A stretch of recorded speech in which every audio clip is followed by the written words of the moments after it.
Have you ever wondered if you truly know your spouse? This story will make you rethink everything you thought you knew about love and trust. A man thought his marriage was perfect until he uncovered a shocking truth. His wife not only cheated, but had her family backing her the entire time. What led her to make such a decision? And can he salvage his marriage once all the truth is exposed?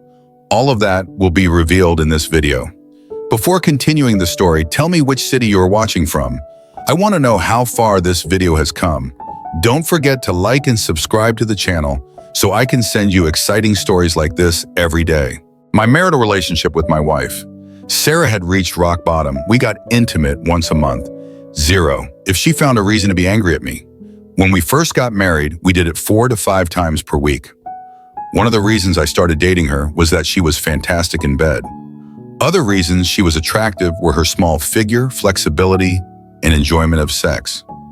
Now she is not cute, thin, fit, or flexible. Exactly like Borat's wife, I almost like her, and she appears to despise sex. Sarah has 2 younger sisters, each about a year apart. Megan is the middle sister and Ashley is the youngest. All 3 sisters were known for providing the best bedroom entertainment any guy could ask for, and I hope to be the lucky one Sarah decided to settle down with. We married 12 years ago after I got her pregnant during college.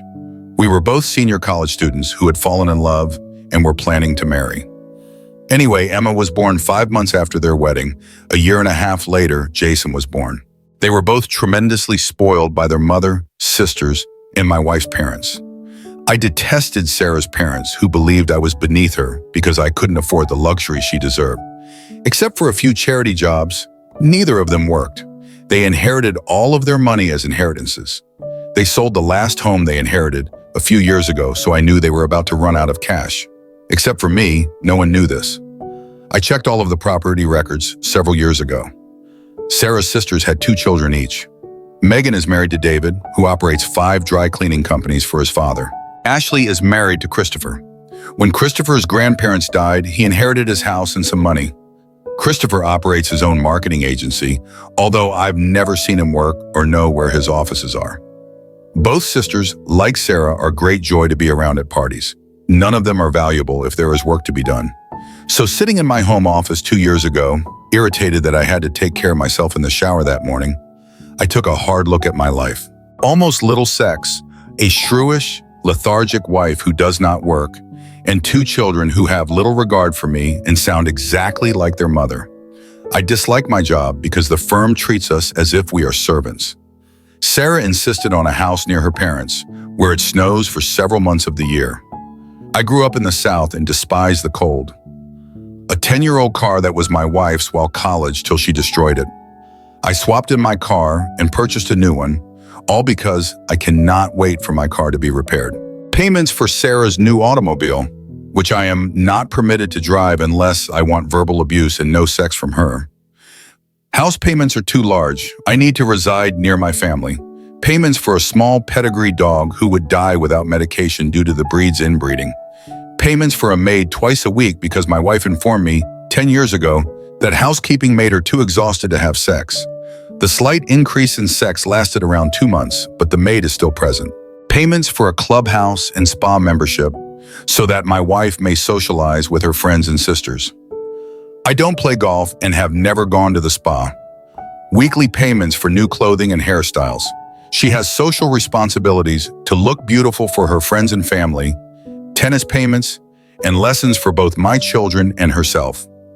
All 3 are terrible players who never play. If they could, both of the youngsters would be high all the time. Payments for 3 annual vacations per year, 1 in the winter with the entire family at her side skiing. So I've had to go. I don't snow ski because of a bad knee, and I despise the chilly weather in the spring when we stay in a major city, as the sisters prefer. So my wife and sisters can go shopping with all of the kids, and in the summer I am not asked to a beach party because my wife and her sisters need to bond and unwind. Every year she spends Christmas and Thanksgiving at a family member's residence. My folks are retired and live in a bungalow on the beach in the South. Okay, the house is too small to visit. 1 wife, 2 children, 1 father-in-law, 1 mother-in-law, 2 sisters-in-law, 2 nephews, 2 nieces, and 2 brothers-in-law who openly mock me because I do not have any family inheritance, making our lives easier workaholic work hours, and a wife and children who do not appreciate the time and effort I put in to make her and the children's lives comfortable. Finally, my wife is cheating on me. That's correct. Also, a cheating bitch of a lady. No, I did not discover this knowledge by chance. A few months ago, I reevaluated my life. I determined to find out if Sarah was too content without having sex. Either she had lost interest or was getting it elsewhere, so I decided I needed a pastime. We live in the digital age.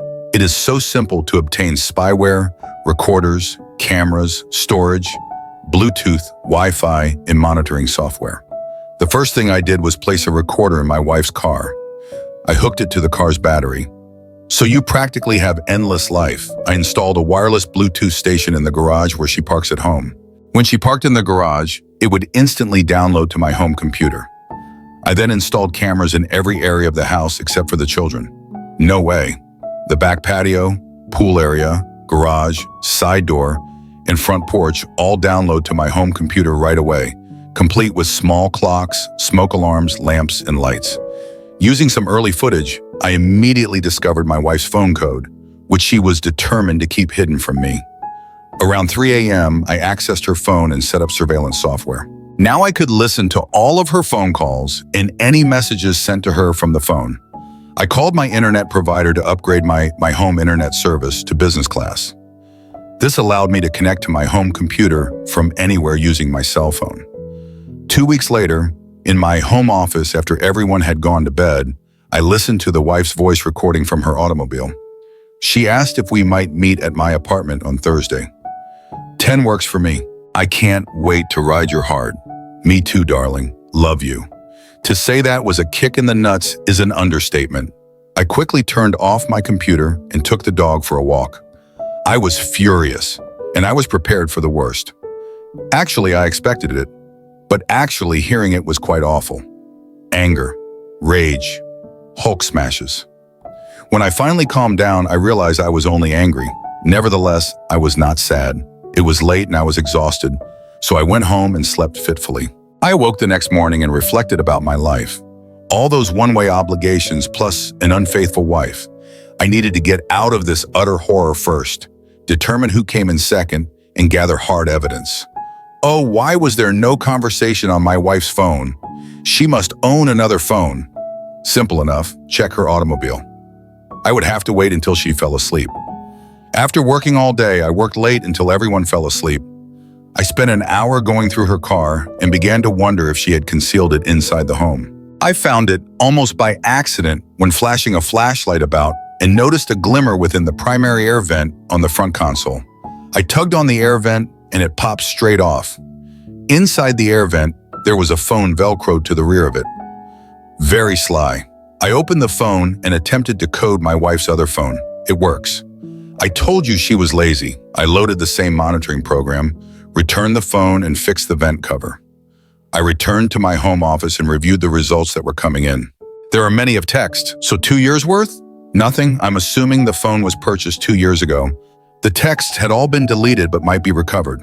The monitoring software had retrieved the messages. Holy stuff. Thanks for making it this far. Now please take a moment to share your thoughts on what we have presented. Your opinion is important to us.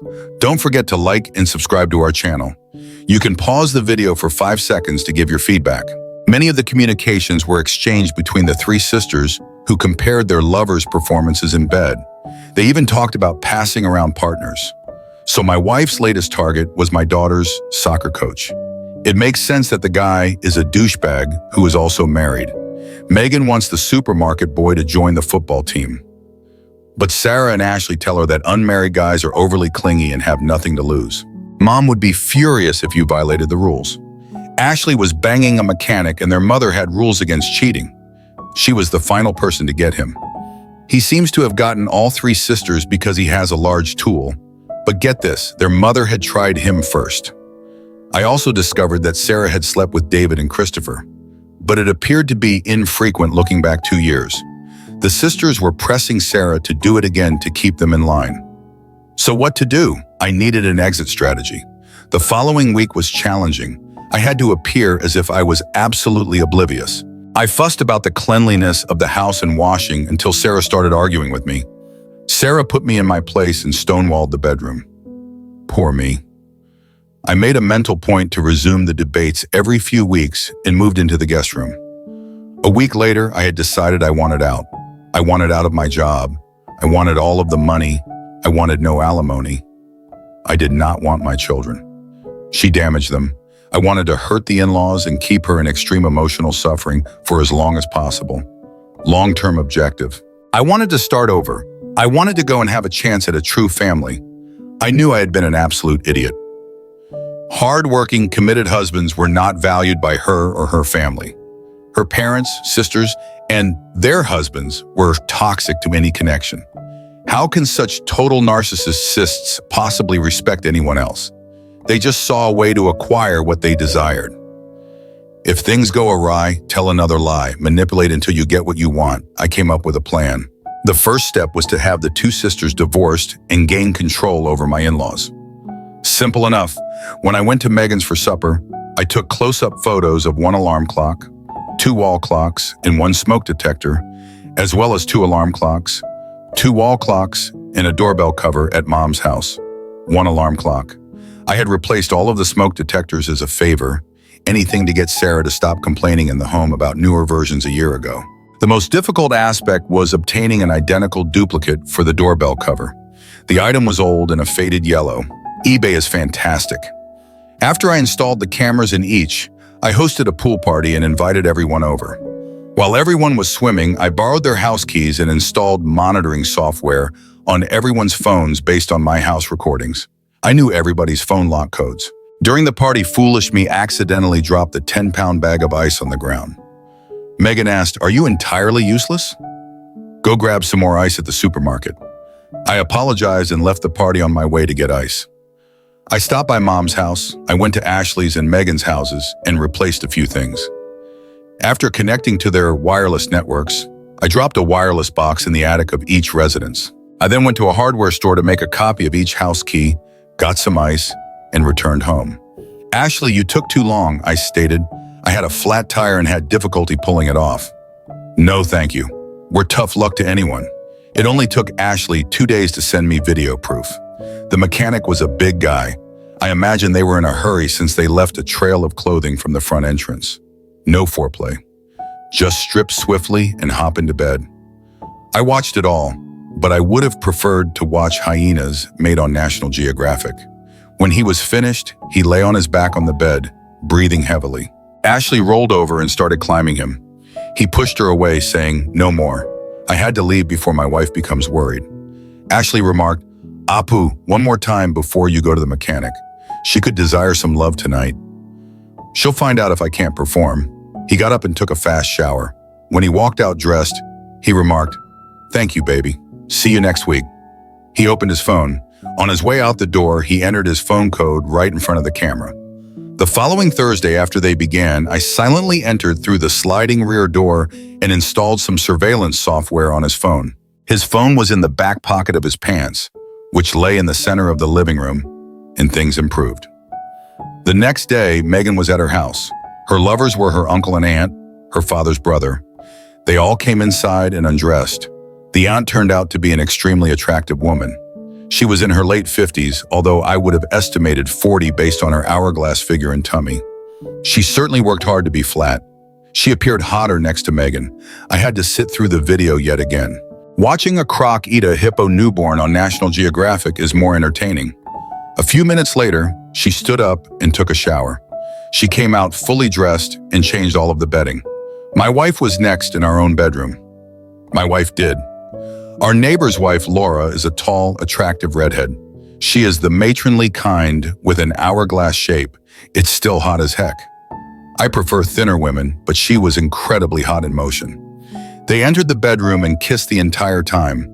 This time I watched the entire video and appreciated it. I wonder how Sir David Attenborough would describe the two females in action. They snuggled briefly before Laura got up and took a shower before leaving my front door. My front door camera captured Laura going home cautiously and clearly on her legs. Then I received a big surprise. David and Christopher entered Megan's bedroom and both undressed. I wondered who they were going to tag team today. After what I witnessed, I made a mental note never to shake hands with any of them again. Then things grew weirder. I saw the video from Megan's parents. I scanned fast through the most of the morning and night. In the video, every time I saw them in the bedroom undressed, I jumped forward. I didn't want to watch any of them naked, but then I noticed Megan's uncle in the video. I ranted at regular speed in a very, very little window. In a nutshell, Megan's uncle screwed Megan's mother with his little tool as Megan's father watched in a chair next to the bed. It appears that viewing runs in the family. Both men were finished a few minutes later, but Sarah's mother was still not done. She took out something that resembled an industrial jackhammer. She then turned it up high and started to pound on it. It sounded like it could knock the siding from the house. That was a lot easier than I anticipated, but stranger. I wonder if I can get Morgan Freeman to do a monologue for these vids.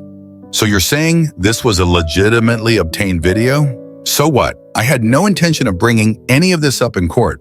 In reality, I wanted the person who saw this to want it to stay out of court. So I had to remove the video recorders before sending any of the recordings. I didn't want them to find any recorders, then locate the central storage and connect it to the internet. So I needed to get the video cameras that had captured the incriminating footage out of their separate homes. Simple enough. Another pool party, another drop bag of ice. Okay, nicely done, numbnuts. Megan, has he have any nuts? Ashley, aren't these in your purse? Sarah, the women then snickered. Emma said to the girls, Mom, why does he have to be so embarrassing all the time? David, don't be scared to ask for help with anything this hefty. Next time, Christopher, we'll get one of the girls to help you. Please comment number 1 so that I can know that you like the video and subscribe to our channel. Your support is a great inspiration and encouragement for us. Thank you very much. Jason G's father stepped up. They all laughed at me as Karen called for me to go get more ice from the supermarket. Megan's parents instructed me to hurry up. Their drinks were getting warm, which is typical of the group. But I had never had all 9 deride me at the same time. Now that I had a reason to leave the house, I retrieved the 3 alarm clocks while reinstalling the other cameras with a new bag of ice in the appropriate amount of time. So I shared the videos of Ashley and the mechanic to Ashley and Christopher.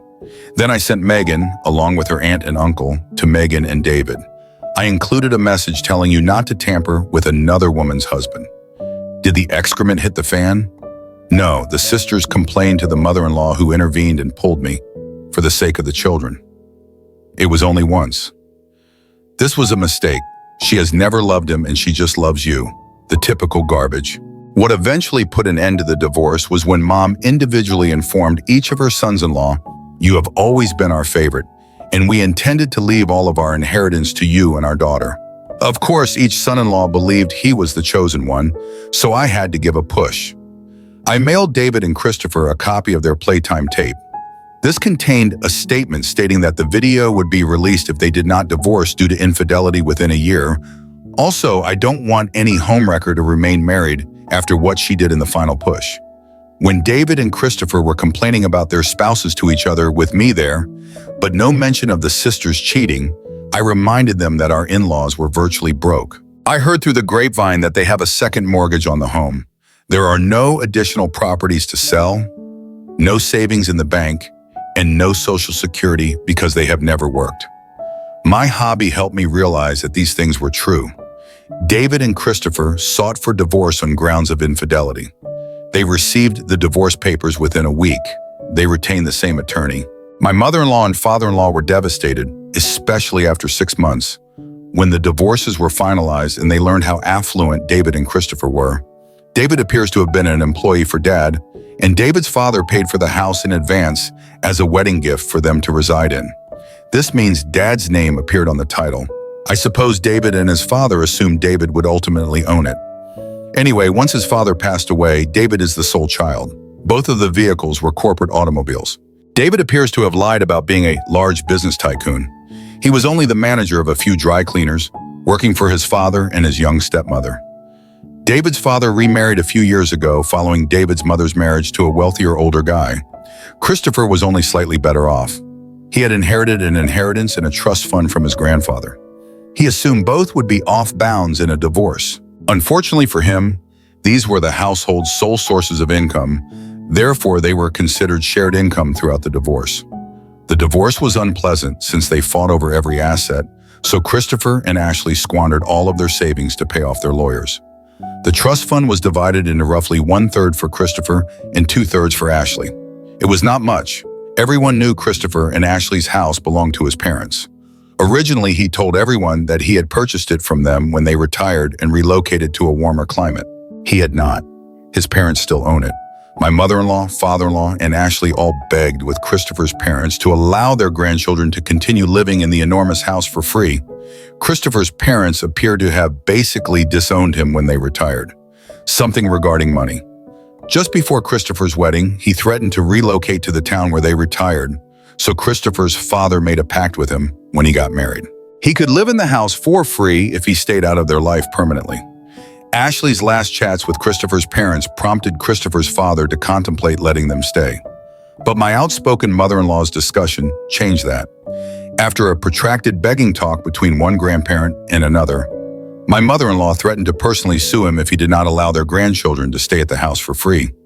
Christopher's father quickly told her that she was free to buy the house and give it to their daughter. Then he hung up. The residence was listed for sale 2 days later. Christopher did not own a marketing firm. The loan marketing agency where he worked had dismissed him for sexual harassment. His first job after college. A week later, my mother-in-law received a night in jail and a restraining order for assaulting the mechanic's wife. She attempted to attack the unfortunate woman, threatening to murder her for what she had done. My mother-in-law was still persuaded that the mechanic's wife was behind the video given to her. My mother-in-law slapped the mechanic's wife in a coffee shop. With her 2 babies in a stroller next to her, this was a horrible choice. The mechanic's wife hit my mother-in-law in the nose. Hard. My mother-in-law ended up with 2 extremely black eyes and a severely fractured nose. You should have seen the mechanic's wife's smile. She had that smile on her face the entire time she spoke to the police as they arrested my mother-in-law, and when she appeared in it, my mother-in-law was seated in the back of the police cruiser. The entire incident was captured on coffee shop security cameras. So did the concealed camera I'd installed in my mother-in-law's car. I swear the mechanic's wife could appear in the mirror while they calmed down and waited for the cops. The mechanic's wife questioned my mother-in-law about why she believed she had sent the recordings while suffering from a broken nose. My mother-in-law responded to the mechanic's wife with a disdainful gaze and a vengeful tone. He mentioned you were not excellent in bed. How did you think you would be able to keep so much meat to yourself?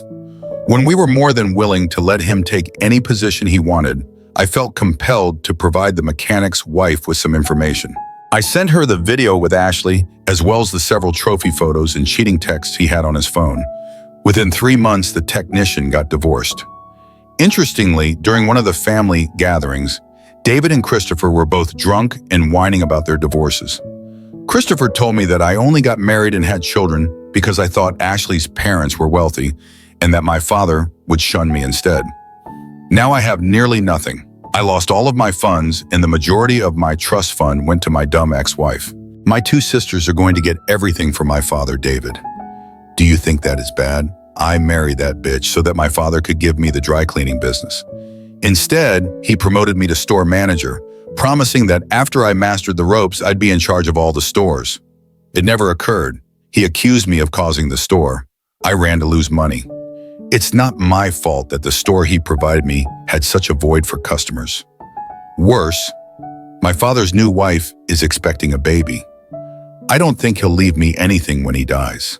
Please comment number 1 so that I can know that you liked the video and subscribe to our channel. Your support is a great inspiration and encouragement for us. Thank you very much. Overall, it appears that the sisters were so focused on finding a trust fund husband that they neglected to confirm how much inheritance they would receive. It appears that the wealthy posers deceived the gold diggers. Not everything that shines is gold. What is the best part? Both daughters and their children returned to live with their parents, and they disliked each other because of their mother-in-law. Do we really have to put up with those 2 shitheads and their obese, stupid loser children? Which was interesting since both sisters argued over who would be worse off, living with the old skank or the old tiny Moby Dick. So with the sisters' divorce, my little hobby was paying off. Things were a little better around the house, over the phone with her sisters. My wife genuinely commended me on being the main breadwinner among the 3 spouses. Of course, it lasted about 5 seconds until they declared all three of us losers. I happen to be the least loser of the three right now. They all thought it was amusing. My mother-in-law did provide me a reprieve when she was recovering from nose reconstruction surgery. When it healed, her nose became considerably larger and slightly crooked. My employer was the company's owner, and I worked on our software-managed inventory, which combined the bill of materials and engineering into a one seamless product. I know because I coded all the major components. Did I mention how much I disliked my employer, Robert? When we originally started, I had already been working for him for several years. We were really good pals. When the company grew and started producing more money, he had little time for me or my ideas. He became a ballbuster just concerned in getting more money out of the firm. He was a pompous, self-centered jackass. Our yearly bonuses, which had begun at roughly $16,000 per person, were now less than $2,000 between inflation, pitiful raises, diminishing bonuses, and soaring healthcare costs. The longer I worked there, the less I earned. My little surveillance pastime was going well, so I decided to expand into my boss's workplace, home, and the office secretary's apartment. His secretary's name was Olivia. The word around the office was that they were hammering after hours. I expected it to be more difficult to gain entry to their residences, but it was not. I was able to obtain a duplicate of Olivia's apartment key when she entered the main conference room for the weekly management meeting. I also received Robert's house key. She had one on her keyring labeled Robert. Once the recorders and monitoring software were placed on the office computers, I was able to determine that Olivia lived alone. Olivia's residence was simple. After a few photos and eBay purchases, she was set up with video and voice in her apartment, with the video watching her workstation. I knew her and Robert's phone access codes. She kept her phone in her purse at her desk during the meeting. Robert was often leaving his phone in the meeting room. Phone tracking software is finished. They did it every Thursday at her flat. I have video of everything. I and Olivia got along extremely well at work throughout the years. I was the only guy who wasn't terrified of Robert and didn't try to get into her pants. The few ladies that worked there were frigid to Olivia. Olivia dressed professionally for work. She often wore longer skirts that hid her legs, which matched her round face. I've always believed Olivia was overweight. When I saw the footage from her apartment, I realized that was entirely false. Olivia worked out many times a week, but her fitness attire consisted of leggings and an enormous t-shirt. Olivia was stunning and incredibly fit. Now that I knew, I realized that Olivia's style, particularly her weekend dresses and huge t-shirts, was intended to deflect unwelcome attention. She also always wore minimal makeup, which I admired in a woman. Robert was the 60-second man, so when they were intimate in a film, I simply needed to listen to the audio for a few minutes. After 4 weeks of observing everyone, I quit my job. I had created their program from the ground up and opted to create and sell an ad in a sales module that also featured predictive planning. I also knew Robert would ask for my assistance to accomplish his existing projects on schedule. In addition, one of the code's oldest sections has not been updated in several years. The source code became corrupted and there were no backups. The missed backups would appear to be an unintentional oversight, which they were. My work activities remained consistent as I began my new career working from home. 2 weeks later, Robert begged me to come back. Finally, I negotiated a contract rate that was double my former hourly wage. Robert thought that was fine because he only planned to utilize me for a short time. I felt it was fantastic because I was previously salaried, and with all of my overtime, my new compensation combined with my old hours would treble my former salary. I went back to rewrite the source code from memory.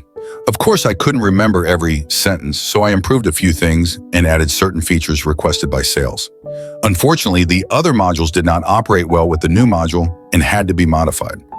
Fortunately for me, the new features made my sales module even more effective. Customers praised the new features of Robert's software. They also adored my new software company's sales and planning software, which was so simply connected with it. After 30 days, my contract was extended indefinitely. The following week, my wife received an intriguing letter in the mail from an attorney. She had a great-uncle die recently, and the solicitors wanted to talk to her about it. We met with him on the following Tuesday. Her great-uncle died a few years ago and left no family. He also wanted to bequeath his riches. He set up a trust to offer a $4,000 monthly allowance. If the qualified relative has a child and names it after him or his deceased wife, the trust fund will grow to $20,000 per month. He had died several years prior, but other near relatives had finally disqualified themselves. So now the lawyers were conversing with her. The only condition was that she, my wife, had to be of high moral character. Her great-uncle was married 3 times after his first wife died from cancer. His last 2 wives cheated on him, and he divorced them. Therefore, no divorce for adultery would be accepted. This explains why Sarah's 2 sisters did not attend. The lawyers made us sign some papers before handing us our first check for $4,000. They stated that the next would be put immediately into our joint bank account on the 1st of each month. Megan was all smiling when she left the office. She chatted all the way home about how she was going to stop taking birth control and have another baby. She demanded $20,000 per month. When we arrived home, I told her we needed to discuss. She was so pleased that she didn't notice my tone. We sat at the kitchen table. I had to tell her to stop texting on her phone. I said that I resigned my work a year ago and things aren't going so well. I was genuinely investing my earnings in programmers to get stuff done. Megan, what? And now you're telling me that I resigned to establish my own software company? It's working. It's just taking longer than I expected. Megan, that doesn't matter right now. We have a lot of money and we will get more. She then jumped up and circled the table to give me a big kiss. Before she could say anything, I informed her that I would never have sex with her again. She noticed the icy glare in my eyes. She became as red as a tomato and yelled, "What?" I said I was never going to screw you again. She yelled, "Who exactly do you think you are, you little shitwipe?" With my other hand, I made a white gesture and unlocked my phone to view her sex video. I asked, "Remember when your sisters got those sex tapes from the mechanic's wife?" "I didn't tell you, but both you and I received one. I removed the copy you received so you'd never know, but I saved the copy I received in case I showed her the video." I finally understood what the words gobsmacked meant. She was standing in front of me, eyes wide open in shock, mouth hanging open, tongue partially hanging over her lip, arms hanging limply down her sides, and slightly hunched over as she watched the video. I told her that I had met with the mechanic's wife and pleaded with her to allow us to reconcile. I told her that I allowed you to have sex with other women because you had a sexual desire that I couldn't satisfy. She promised me she would leave it go. For a brief moment, I saw a glimmer of compassion in my wife's eyes. Then it was gone and the crafty expression returned. "That is previous history." "What do you mean you won't have sex with me?" I shouted. "We haven't had sex for almost a year. Why do you think I'd want to start drilling you right now?" Kate looked perplexed and replied, "Because of the money, dear. $20,000 per month is a lot of money. Don't become furious at me. I've been pretty stressed recently. That's all behind us now. Please, babe, I adore you. Can't we just let go of the past and focus on the future and our new baby?" "No," I replied. "You've treated me brutally since we got married." The bitchy wife was back. "Listen, you useless trash. We will have sex and have a baby, or I will divorce you. Do you understand?" I just scowled at her and jabbed her finger at my face. She yelled, "I will not split the $4,000 per month either." I relaxed and responded softly in my most innocent voice. "Fine with me. I'm going to file for divorce owing to infidelity. Can you provide me the phone number of the attorney we just saw?" They appeared capable. I'm confident that I can get an excellent divorce attorney through their firm. Kate, to her credit, calmed down immediately. She instantly recognized I had an advantage. She returned to her seat and talked softly. "It was just intercourse with her. I do not love her. I only adore you. There is no reason for us to give up on the years we have spent together. Well, I'm just catching up on the new rules of our relationship. You know, lying and cheating. This was a mistake. I adore you and want us to be the way we were. I agree with you, and I believe we should go up to our bedroom and have sex right now. Okay? I was excited because I knew you loved me." "No," I lied. "Have you seen where I looked? You looked me squarely in the eyes and you got what I was saying. Isn't it interesting to observe it from the other side? Do not play with our love. If you ever truly loved me, you would strive to make things work. All right, you are correct. In the future, I plan to put more effort into our connection. I knew you loved me. Do you want to make things up to me in the bedroom? No, I am not going to have sex with you ever again. Okay? Looking surprised. But you just claimed you'd work harder on our connection. Yes, I did. I was lying. I see how this has become easy for you to do. The more you practice, the easier it becomes. Okay? It looked like she was about to cry crocodile tears. I apologize, I am just kidding. Okay.